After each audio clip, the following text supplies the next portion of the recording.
நாகேந்திரன் யாரு, அவர் எப்படி ரவுடிசம் ஃபீல்டுக்கு வந்தாரு, அவர் என்ன பண்ணாரு, குறிப்பாக வியாசர்பாடி ஒரு மிகப்பெரிய ஒரு கோட்டையாலாம் வச்சிருந்தாருன்னு சொல்றாங்க.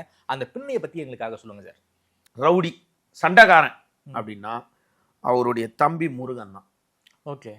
அந்த முருகன் வந்து குட்ஷெட்ல வந்து ராபரி கேஸு, அடிதடி கேஸு, சண்டை கேஸு, எல்லா கேஸ்லயும் அவங்க வீட்டில் முருகன் மட்டும்தான். முருகனுக்கு அப்புறம் தான் பிர்லா போஸ். முருகன் தான், அந்த முருகன் தான் அவங்க வீட்டில் ஒரு சண்டைக்காரர் இருந்தார். நாகேந்திரன் அப்படிப்பட்ட ஒரு சண்டை நபரே கிடையாது ஆரம்பத்தில். நாகேந்திரன் நபர் குடும்பத்தில் முருகன் தான் சண்டைக்காரர்.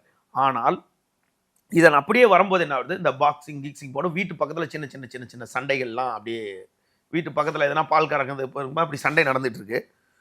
அங்கே வந்து இவருக்கு தெரிஞ்சோ தெரியாமலோ நாகேந்திரன் வந்து பணம் எடுத்து செலவு பண்ணுறோம். அதாவது பஞ்சத்துக்கு ரவுடியாக வருவான், பணத்துக்கு கொலை பண்ணுறவங்கலாம் நிறைய பேர் இருக்கும்போது, நிறைய பேர் இன்னும் இருந்துட்டு இருக்கான் போது, நாகேந்திரன் ஆரம்பத்துலேருந்தே தாயாரு கூட வேலை செய்கிறனால பணம் இருக்கும், கையில் காசு எடுத்து செலவு பண்ண முடியுன்ற போது அப்போ ஒரு டீம், அங்கே பெரிய டீம் ஒன்று இருக்குது.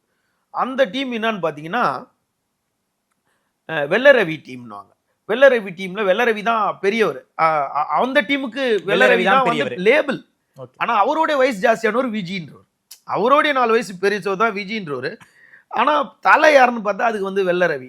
அந்த வெள்ளரவி கூட பார்த்தீங்கன்னா அப்போது இருந்தவங்க வந்து காதுகுத்து ரவி, மின்ட்டு ரமேஷ், இவங்கெல்லாம் 4-5 பேர் அந்த அந்த அவங்க அந்த வகைரால வாலண்டரியாக ஒரு நண்பராக விஜய் மூலிமா வெள்ளரவி மூலிமா அப்படியே இப்போ அந்த டீமில் இறங்கிடுறாரு.